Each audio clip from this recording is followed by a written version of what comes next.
Requiem for a Legend. Heroes for Hire. All great stories start with a leader. This leader may just be the most qualified of all the members.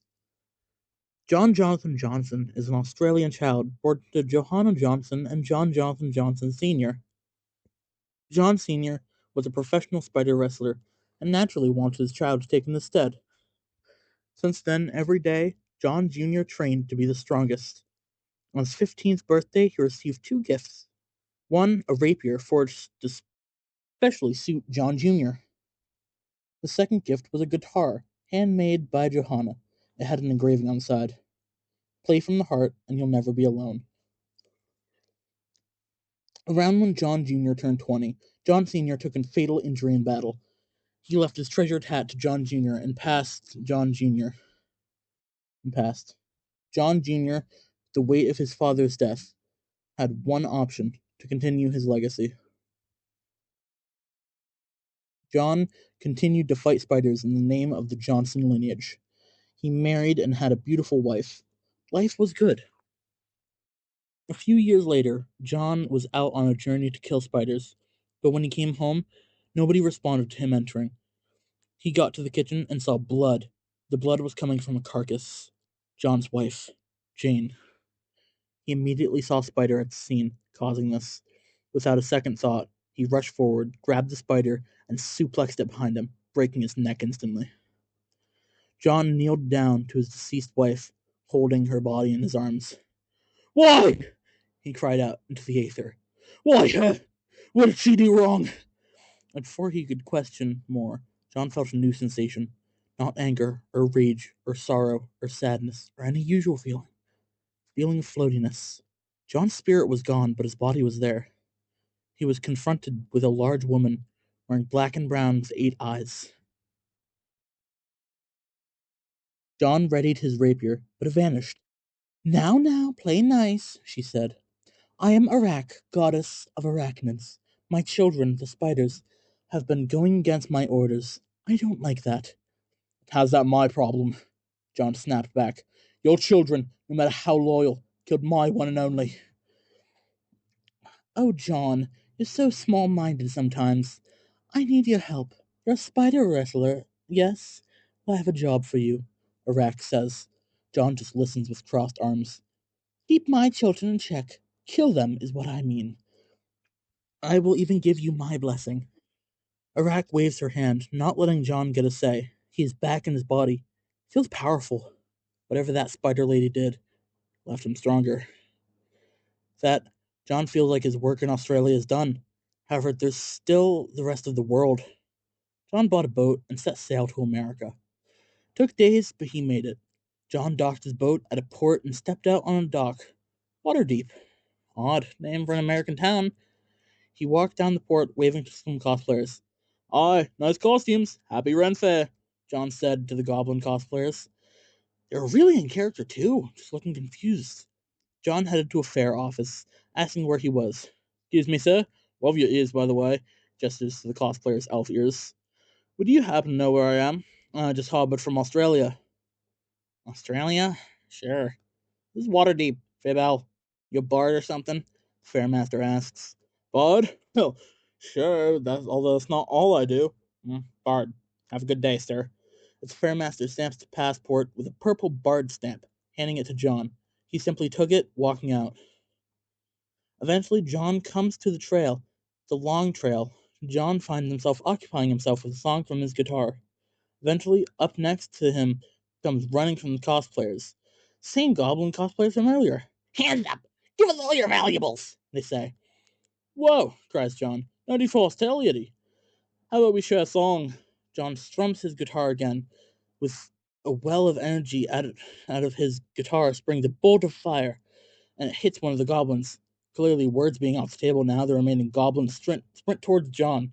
He has no idea what he did, but he tried it again, summoning strumming a slightly lower chord. Now, a lightning bolt zips out and hits the remaining two goblins. Goblins get up and run away. John raises his guitar to the air. "I love America!" A few days later, John finds himself adventuring with a team. Not much of note happens to him until one encounter with a wise elder. They go over ancient power and pull John to the side. They have a conversation, and John learns he has powers over time and space dormant in his blood. Sailing to America, John crossed a fold, a wellspring of magic that connects two realms. A lot makes sense now. He's not in America. Given enough time, John could hone that power and use it at will, and that's what he does. Over the next 30 years in Fabel, John was meditating and honing his skills. Eventually, one day, he goes to the forest, focuses, closes his eyes, and when he opens his eyes, he's standing on a rocky cliff face. John has learnt how to traverse the greater multiverse. From there, he goes everywhere he can, helping everyone he can. While one adventure he may win valiantly, on another he loses his rapier in lava. Quickly after, he gets his guitar steel plated to use as a club. His frequent realm hopping leaves magic imprints on his body, giving him further ability to weave magic. On one adventure, one thing leaves him particularly tainted. John wanders off from his usual group he has for adventures. Loon is the realm he's in. John, on his path, finds a horrid creature, a false Hydra. However, without much struggle, he defeats it. Then, when he lands the final blow, the world fizzles around him. Now finds himself in the more rugged parts of the cities. There's a figure in front of him, fancy elf in fancy clothing. Proud look.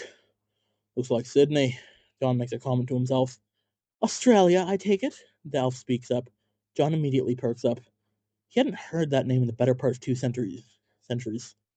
How do you know Australia? Who are you? Simply a contractor, a minor god. I've been watching you, Cortina says, with a grin. From there, they have a chat.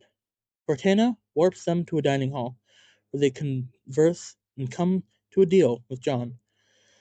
John would kill one spider a day in exchange for 3% of Cortana's power. John contemplates a bit, seeing all Cortana's servants, those being all the major Lunarian gods. However, John signs without reading the fine print. That's how John can no longer make deals with fey creatures.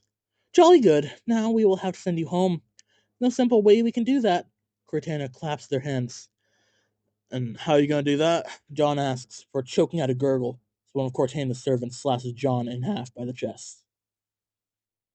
John wakes back up next to his team members. They ask him where he's been. He says nowhere. He feels a glowing purple scar diagonally across his chest. From there, John slays in this adventure the newfound power of a god, at least 3% of one.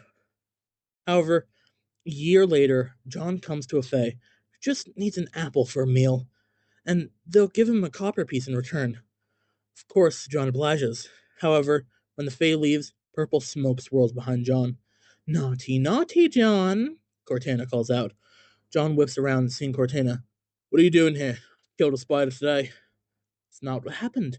We made a deal with the Fae, no matter how small. Now I've come for your soul. Oh, John says, what about a deal? I know you love contracts.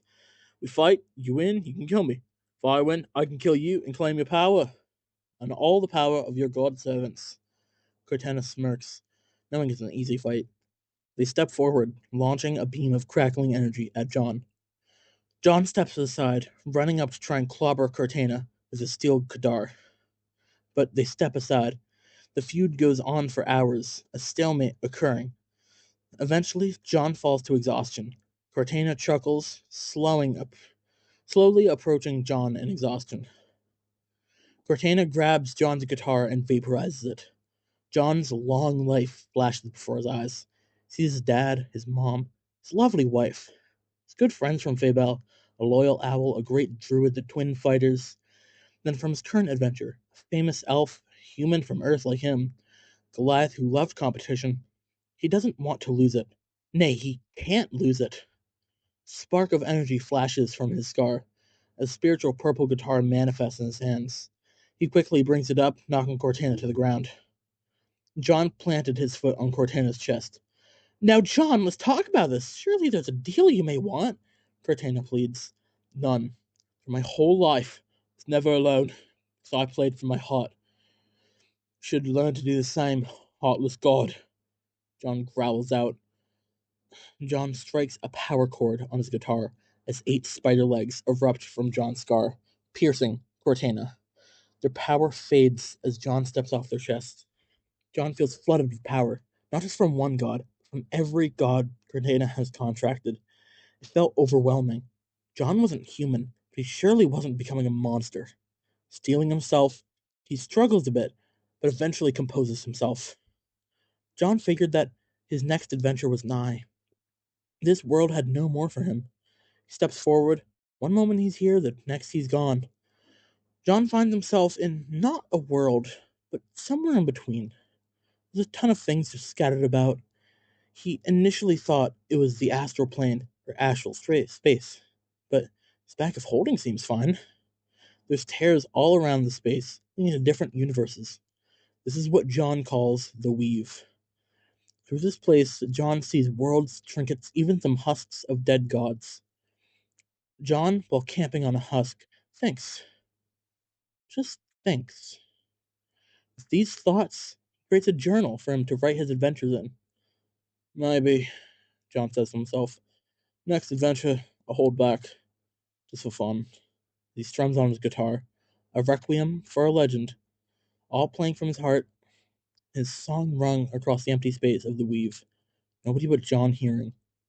John played and explored for a long time before settling on one world. He hopped through the rift. John fell out into a new world, similar to Fibel, but different in slight ways. Still his Fibel, though. Here, he decided to stay for the foreseeable future. All worlds needed a hero, some needed a team. John worked to fund an agency, setting up the name and trademark, then set out on finding teammates. He envisioned a strong, powerful warriors, able to shake the world with a step. Oh, how he was wrong.